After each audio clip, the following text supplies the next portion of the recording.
का आंदोलन चल रहा है, अभी भी देखा जा रहा है। और विदेश में रहने वाले हिंदुओं को असम में नागरिकता, भारत में नागरिकता देने की बात कर रही है, लेकिन यहाँ जो भारतीय जो भोजपुरी समाज के लोग हैं उनको आज कास्ट सर्टिफिकेट नहीं दिया जाता, ज़मीन का अधिकार नहीं दिया जाता, और तरह तरह के जो मुद्दे हैं लगातार विदेशी पर इतना दया दिखा रही है सरकार, लेकिन यहाँ रहने वाले जो भोजपुरी वासी है, जो खुद को असमिया समाज में अपने आप को ढाल चुकी है, उनके हक की बात नहीं करती है सरकार। तो इस पर आप क्या कहेंगे? एक्चुअली देखा जाए तो वास्तव में ये एक बहुत बड़ा समस्या है, और अगर पूरे भारतवर्ष में देखा जाए तो का को लेकर के कितना इफेक्ट होगा हमें नहीं पता, लेकिन हम लोग असम में रहते हैं। अगर असम की बात करें तो असम में एक तरह से एक समस्या तो है, क्योंकि ऐसे ही असम में 1974 से पहले के जो भी विदेशी लोग यहाँ आए थे उनको असम ने ग्रहण किया। तो असम के जो लोग हैं उनका जो बड़ा दिल है, दरिया दिल, वो दिखाते हुए सभी लोगों ने अपना लिया।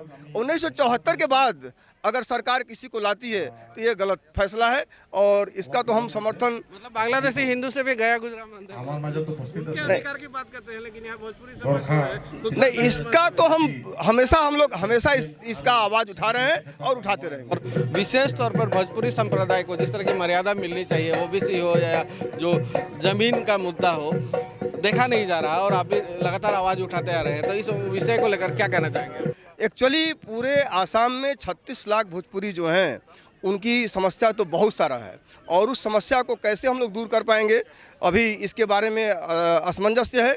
लेकिन अगर भाजपा का बात किया जाए, नरेंद्र मोदी की बात की जाए, तो थोड़ा सा कहीं न कहीं विकास का उन्होंने काम किया है। जैसे कश्मीर में 1 नेशन 1 फ्लैग, 370 में भोजपुरी वासियों के लिए क्या किया है, और 370 को हटाया। इस सब चीज़ों के साथ साथ पूरे भारतवर्ष में सड़क का जो व्यवस्था है ये सब बहुत अच्छा हुआ है। लेकिन 36 लाख जो असम में भोजपुरी भाषी निवास कर रहे हैं उनकी समस्या को हम बार बार आवाज़ उठाते हैं, चाहे वो कांग्रेस की सरकार हो, चाहे आज बीजेपी की सरकार हो।